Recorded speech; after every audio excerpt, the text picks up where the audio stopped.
It is my great honor and pleasure to bring onto the stage right now Fran Spector Atkins of SpectorDance.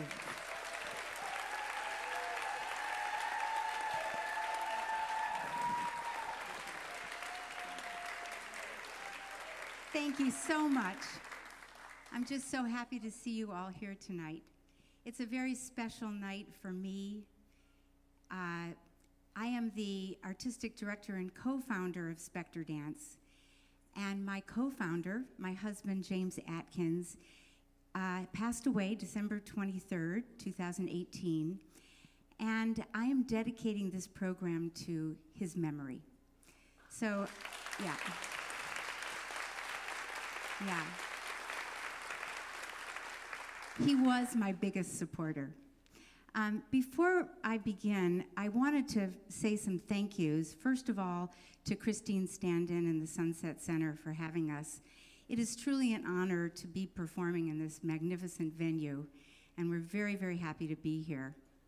I also want to thank my SpectorDance team of amazing people. Nothing happens for me without them. Thank you to leaders, Amy Byington, Diane Wong, Siona Gorin, Roger Thompson, and Karen Cook, especially for this evening. Thank you.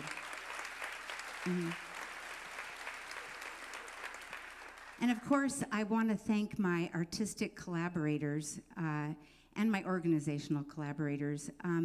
I work very closely with Bill and Tricia Roden, media artists.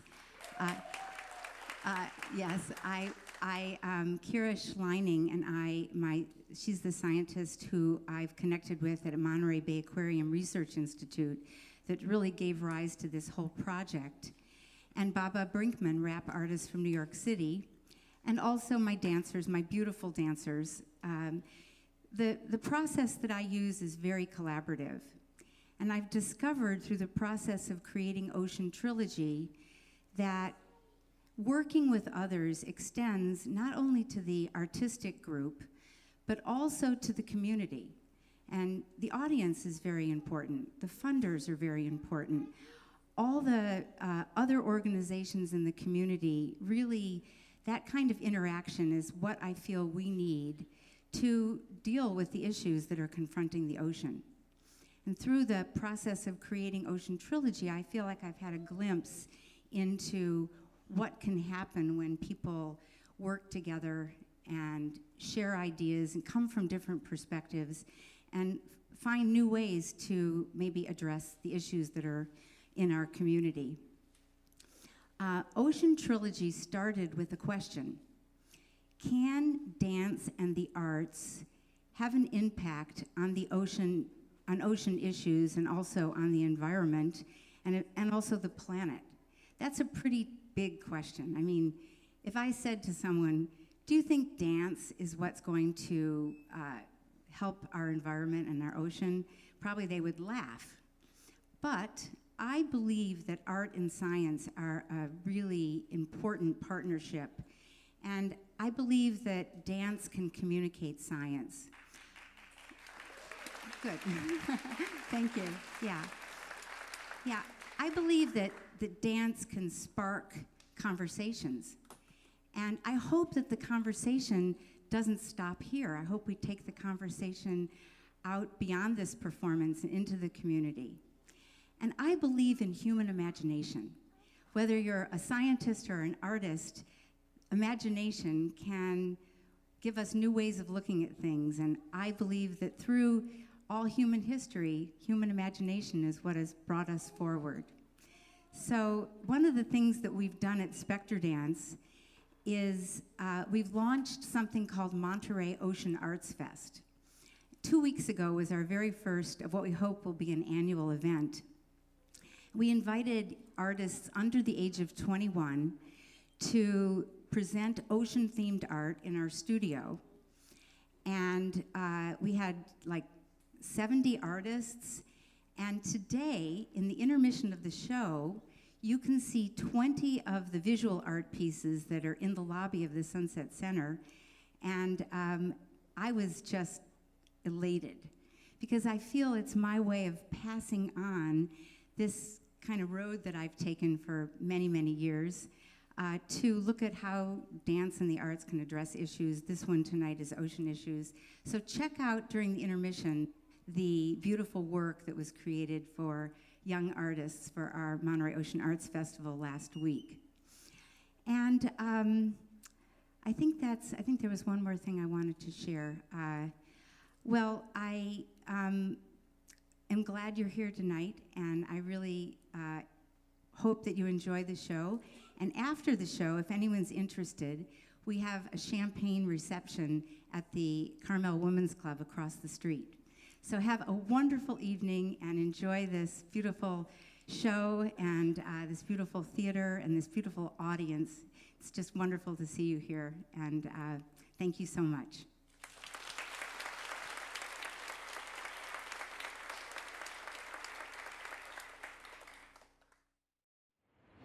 I really don't know why it is that all of us are so committed to the sea, except I think it's because, in addition to the fact that the sea changes, and the light changes, and ships change, it's because we all came from the sea.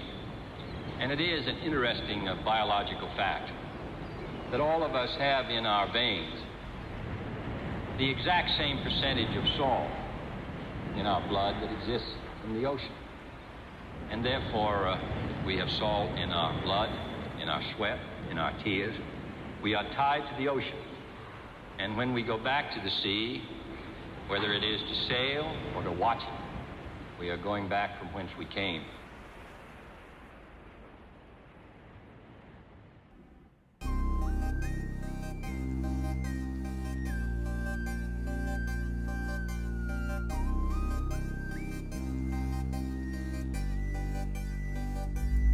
Life began in the ocean, then some of it moved away and became you and me, the evolution of apes. But every creature today came from a womb or an egg, so the ocean stays with us. We never truly escape. The fluid in your veins has a familiar salinity. Take it from Mr. Kennedy. That feeling of affinity, that's simply what it means to be a living thing that can trace its lineage directly back to the sea, the sickened seas, with its tropical reefs looking bleached deficiencies. In every ecological niche, the sickened sea, throbbing with extra heat. Coastal cities getting flooded less infrequently. Civilization presses ahead full steam, its engine destined to leave it a wreck adrift at sea, ironically depleting the materials it needs to maintain its momentum, direction, and buoyancy. And the struggle for the people who live on this ship, it seems, is to rebuild the whole thing without letting it sink. There's no stopping a harvest without starving mouths it feeds, and no docking this ship without dropping us in the drink. And its captain, if it has one, seems to be asleep or awake at 3 a.m., obsessing over tweets, proclaiming his captain status narcissistically while stealing rations from the deckhands that he leads. Whether stealing or self-dealing, either way the effect is chilling. It's not exactly giving us that "oh captain, my captain" feeling. Instead, the effect is leaving us nostalgic and grieving for leadership that's about common values and healing. Feats of engineering begin with the basic understanding of pattern and motion, just as marine protection has to begin with the wisdom of those who actively study the ocean. The situation is bleak, but it is not utterly hopeless. The least you can do in a leaky boat is take the trouble to notice.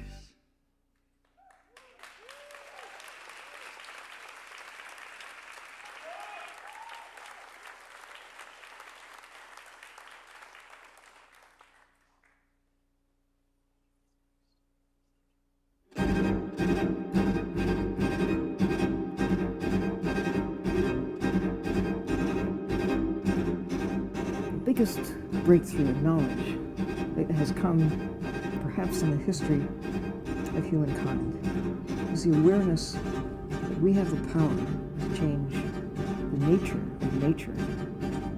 We actually can have an influence on the climate, on the weather. We can so make rips and tears in the fabric of life that the basic chemistry of the planet is altered, and we can do it in a few decades. because we've done it. We've already done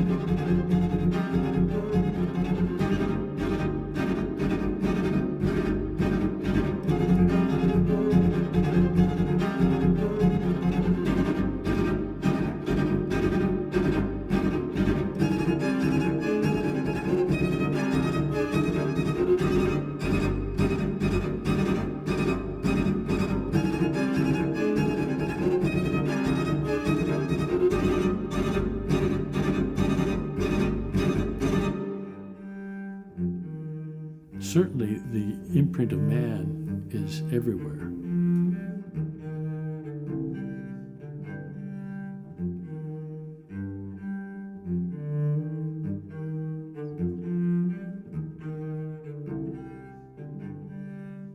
Our population is expanding quite rapidly, but it's not just that. Our carbon footprint per person is rising quite rapidly as well. It isn't just what kind of car we drive, it's what do we eat, what do we wear. All of these things contribute to our carbon footprint.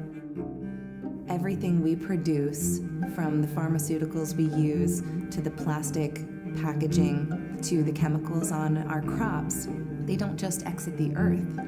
They become part of cycles that return to us on our plates, in our air, in our water.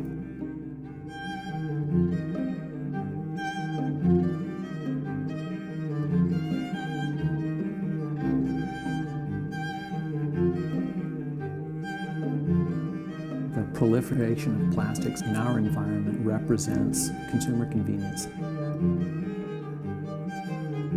Plastics essentially, they never go away. They just keep getting smaller and smaller, and they continue to impact the ocean even in their tiniest, tiniest forms.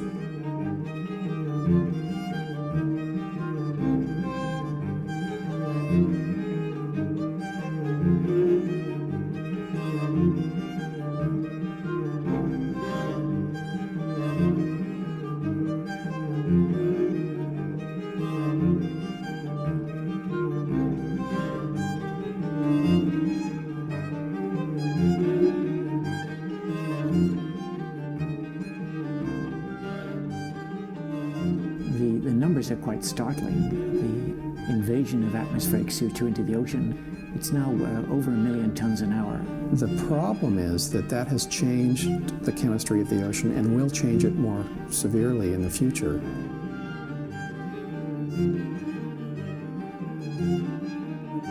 And we're starting to see this manifest in a lot of ways, but one of them is through the food web.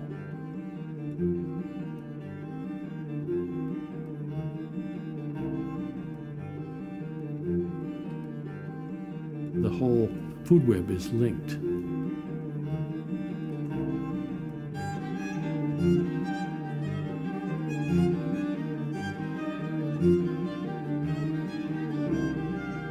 It's a chain reaction. What's going to happen? We don't know.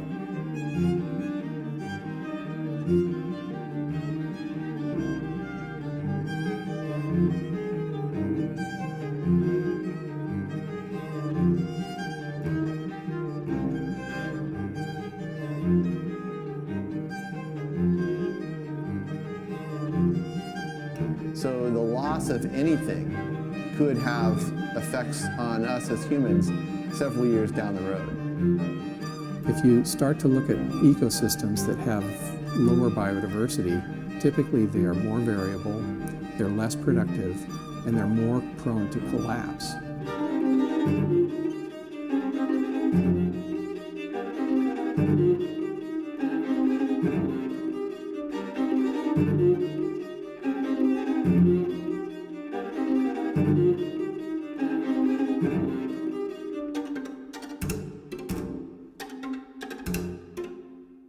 Life has thrived in the oceans for roughly 600 million years. And through that 600 million years, there have been many periods of mass extinctions where much of life, in fact, most of life, has disappeared from the planet.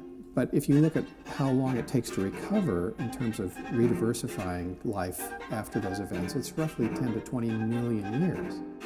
I think what our research has shown is it's a lot easier to break an ecosystem than it is to fix one. It's not helping get back to a healthier ocean, to pretend change is not occurring.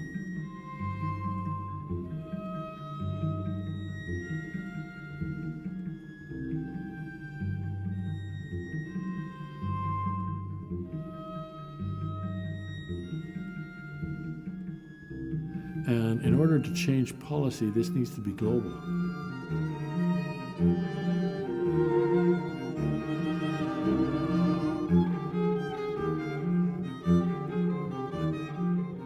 You might have someone who's more concerned about freedom or just staying alive in a war zone than worrying about recycling.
The ocean is really responsible for the climate of the whole Earth.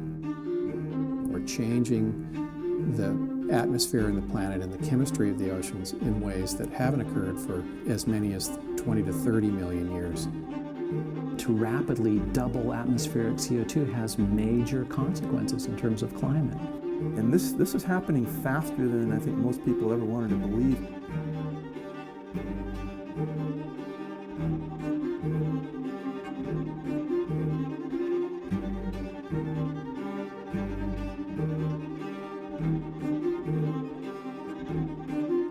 So even if we stop CO2 emissions now, we'll still see warming in our atmospheres for some time. Any rate of climate change that people have sensed up to this date is going to be dwarfed by the rate you will experience over the next 30 years. We seem to be perversely doing everything in our power to undermine the way this beautiful integrated system works.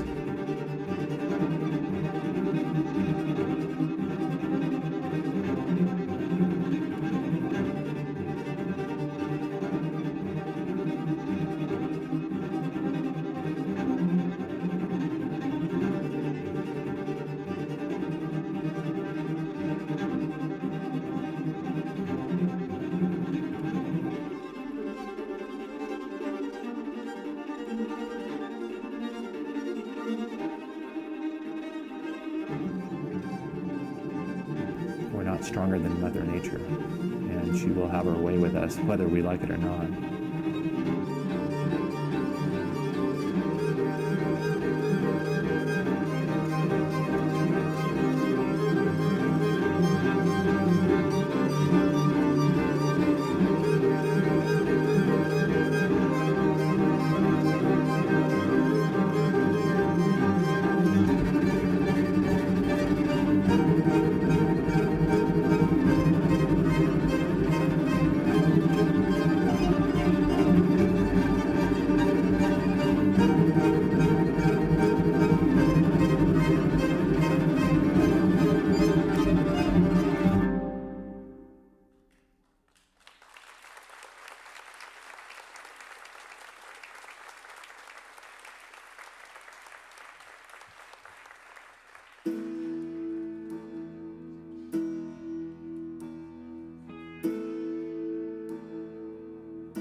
Tell me again and again and again, you don't believe we're on the eve of destruction.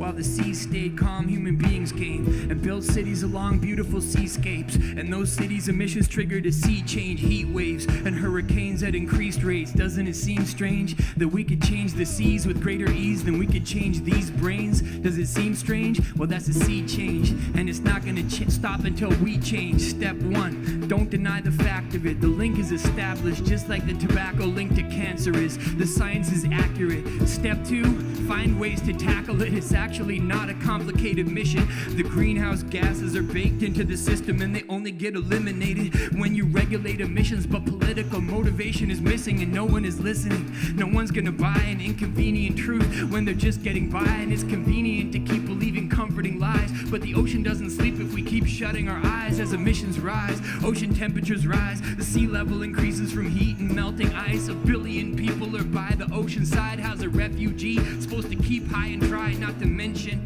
the combustion engine of acidification's got the calcium shrinking in the cell of a plankton, making it the weak link in the food chain. Mass aquatic extinction and then some, plus the rising temperatures without precipitation triggers drought conditions. The liquid evaporates and vegetation's dry as tinder, and that's why the West was on fire all winter. I wish it was simpler and less of a mess, but it's only gonna get worse and worse unless every one of us emits tons and tons less. That's the only way to change what comes next, and that's in every individual's hands. A city can have a plan, a company, or even the whole industry can. Emissions are getting capped, but not fast enough. We gotta wake up and act. We can maintain beautiful seascapes where we can remain and don't need to escape, cause we change the energy system and refrain from poisoning the wellspring and showed restraint. Doesn't it seem strange that we could change the seas with greater ease than we could change these brains? Do you see change? Well, that's a sea change, and it's not gonna stop until we change. Sea change, that's a sea change, and it's not gonna stop until we change. Do you see change? That's a sea change, and it's not gonna stop until we change. Do you see change? That's a sea change, and it's not gonna stop until we change. Do you see change? That's a sea change, and it's not gonna stop until we change. Don't believe on the eve of destruction. It's not gonna stop until we take a second to celebrate the findings of science. I find them inspiring even when the findings are dire, like surprise, you're down to the wire. They're still kind of enlightening. There's a fire inside a mind that's inquiring actively, trying to find things out instead of just denying them. When the environment is defined by trials and striving, we can try to survive by denial or by hiding for a little while, abiding blindly, or we could shine a light where it's needed, where the floodwaters are leaking, where the super tankers are creeping or steaming full speed ahead while the captain's sleeping. It takes imagination to see things you can't see, like where a path is leading. Back in the day, that was tea leaf reading or catching a case of the heebie-jeebies, but that was before inductive reasoning. That same power that gave us freedom from bondage and made us the planet's dominant species, that's the same power that can now allow us to see the seas deeply. I'm talking about science. Here's why it's hot. It shines into blind spots beyond where the visual horizon stops. Science finds options. You hypothesize lots, and then every hypothesis either survives or dies off. It's not perfect. It's just the best kind of guidance we've got. So I say let's try it. Why not? It's either that or sacrifice to the gods. Sea change, it's not gonna stop until we change. Sea change, sea change, it's not gonna stop until we change. Do you see change? That's a sea change, and it's not gonna stop until we change. Do you see change? That's a sea change, and it's not gonna stop until we change. Do you see change? That's a sea change, and it's not gonna stop until you got it.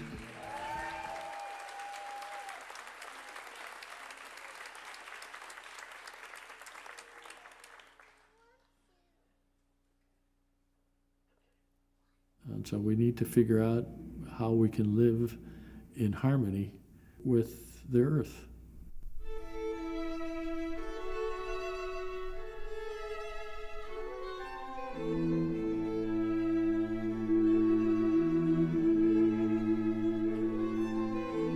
It really starts with the imagination, the curiosity, trying to understand how and why something works. it's this seeking the unknown.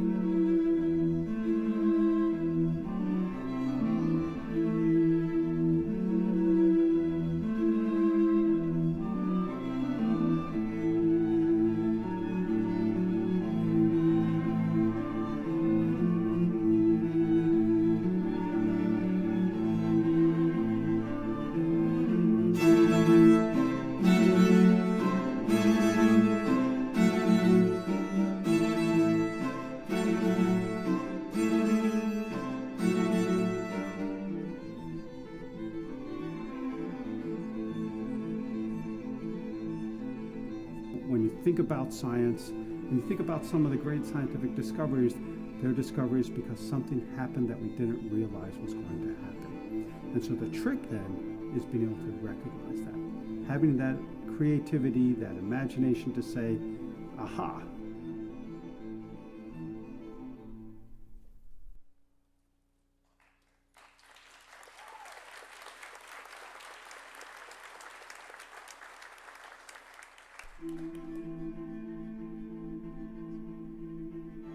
Science is an interactive process between the imagination and the precision and the creativity that's required to actually make some meaningful observations.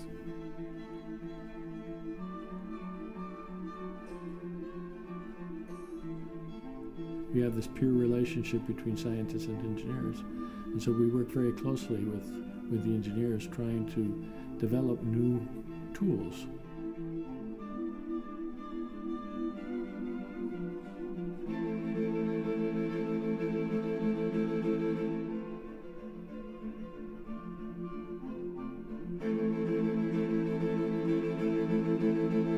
And so we're trying to put together a holistic picture of what is happening in a way that we can continue to do that over time with robots or having some operational entity.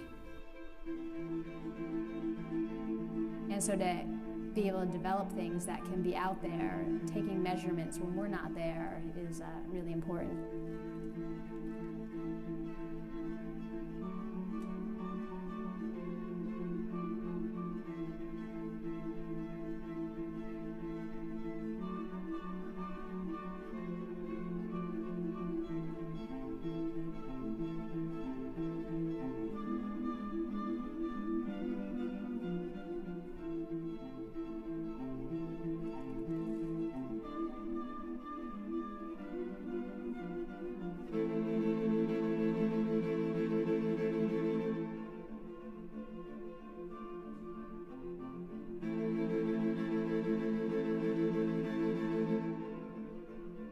I think the creativity that engineering inspires, it gives one hope.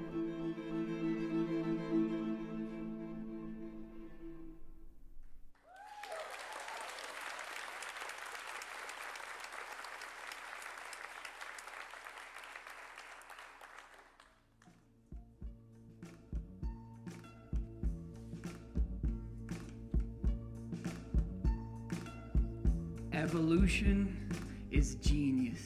It produces the weirdness all around us, from the abalones to the seaweed leaves to the needlefish to the genial dolphin squeaking.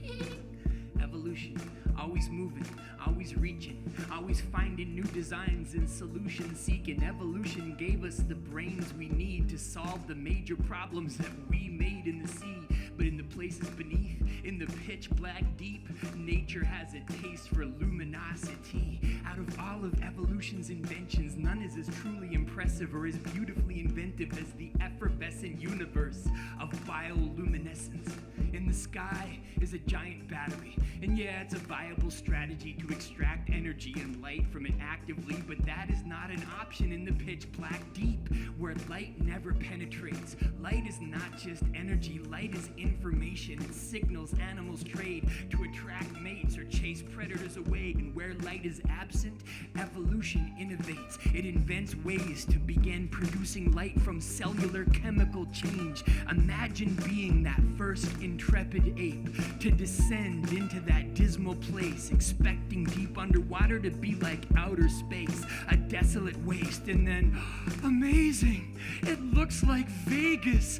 Jesus, look at this Cirque du Soleilness. It was not invented to entertain us. It's just another one of those wonders of nature from which we can take inspiration, especially in times of darkness and despair, when we need creativity to solve a major scare. That's when we look to a spark of nature's flare, and we will find bioluminescence is always there.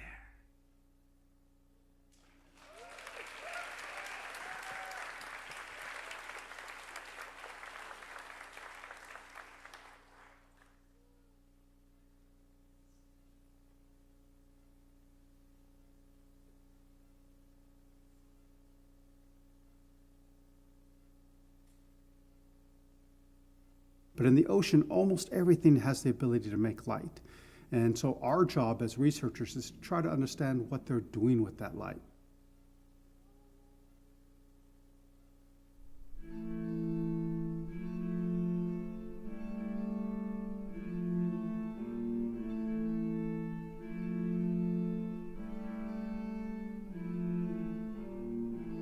There are symbols in the reef. There are shapes. It's a world of shadows out here.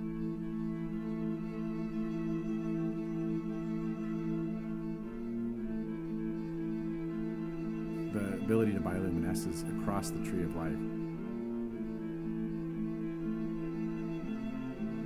They can create flashes, glows, pinwheels.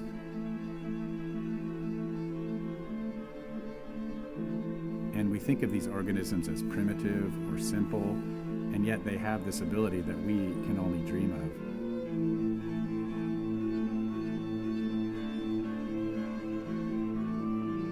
It really is a magical power that these animals seem to have.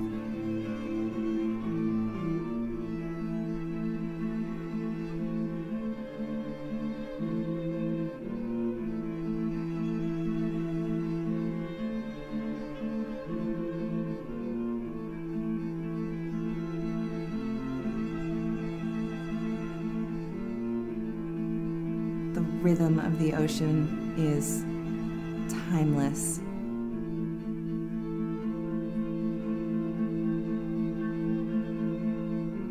The patterns of nature have an arrangement of the way the world works, which every now and then shines a beautiful beam of light.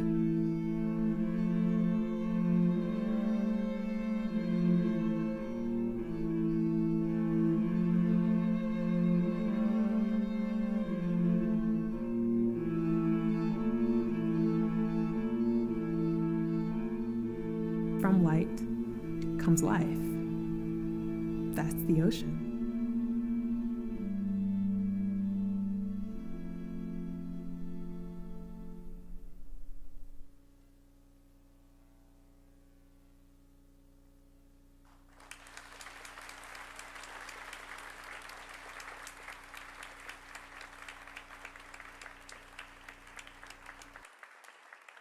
The relationship between science and public policy is bound to be complex. The question on all our minds today is how science can best continue its service to the nation, to the people, to the world in the years to come. For science is the most powerful means we have for the unification of knowledge, and a main obligation of its future must be to deal with problems which cut across boundaries. International scientific cooperation is indispensable if human knowledge of the ocean is to keep pace with human needs. The ocean, the atmosphere, outer space belong not to one nation or one ideology, but to all mankind.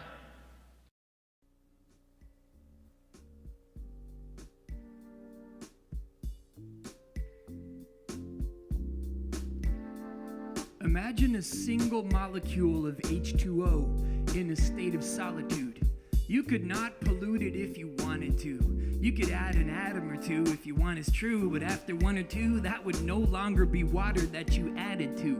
In a way, you could say water has a certain attitude, That's not a magical view. It does have a set of physical preferences, generally trending in the direction of together instead of separateness. Covalent bonds give it that connectedness. It takes energy to evaporate it or smash it into a mist, but when it's left to its own devices, binding is effortless. The viscosity of water, some would call it sensuous, especially if they're busy taking a skinny naked dip in it, but get enough of it together and witness it transforming from sensual into physical epicness, especially if you're lost or cast adrift in it. Suddenly water comes to embody physical magnificence, unlimited resilience. So how could something as majestic as the ocean fall victim to something as trivial as human effluence?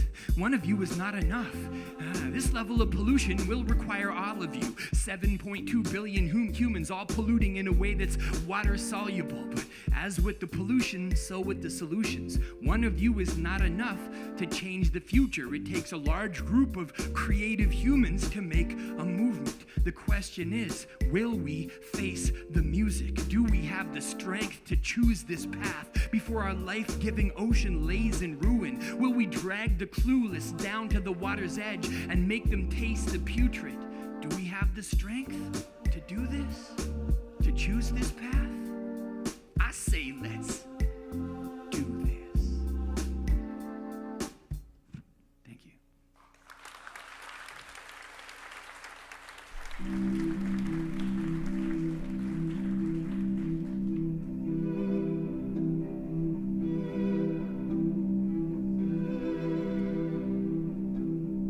I see so many sectors coming together over these issues.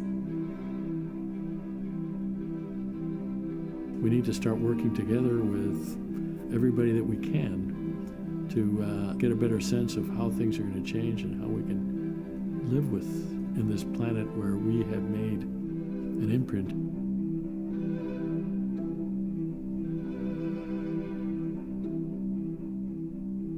Everything in the ocean is sort of all mixed together, and in order to understand processes more fully, generally requires a multidisciplinary approach.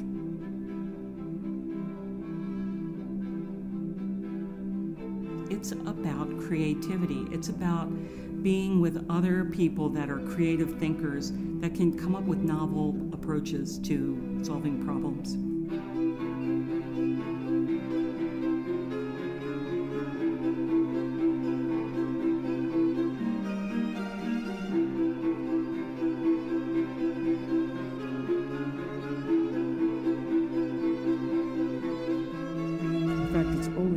In the end who do make a difference. One individual coupled with another one, and you've got a crowd, or you have a movement.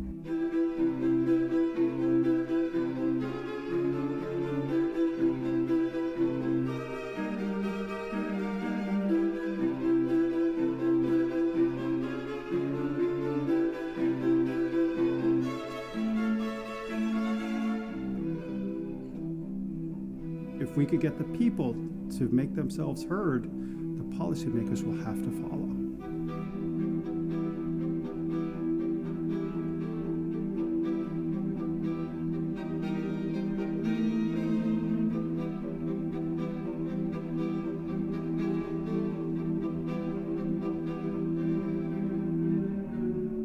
I think everyone can find their way to become ocean champions through their own passions, through their own talents.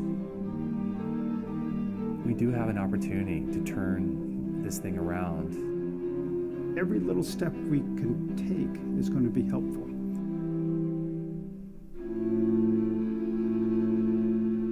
Here we are standing united together. This is what we care about.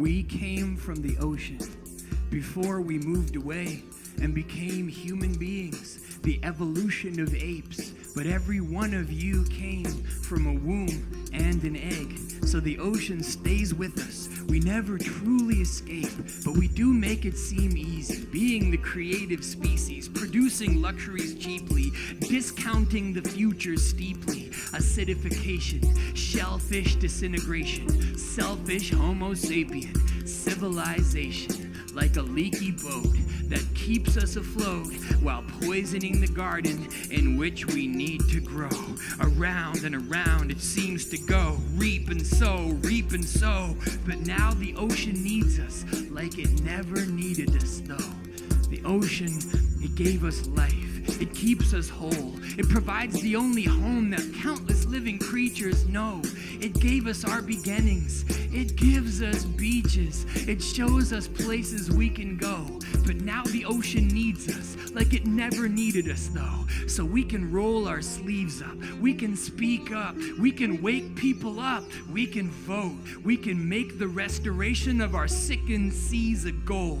Once they see the picture, by which I mean the whole, humans are surprisingly good at going where they need to go. You know?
Thank you so much, and we'd love to keep the conversation going. And the second half of our program is Baba Brinkman's solo show, Rap Guide to Climate Chaos, which is now off Broadway. It's been 6 months? Yes. So you have a real treat, and we look forward to seeing you in the second half. Thank you.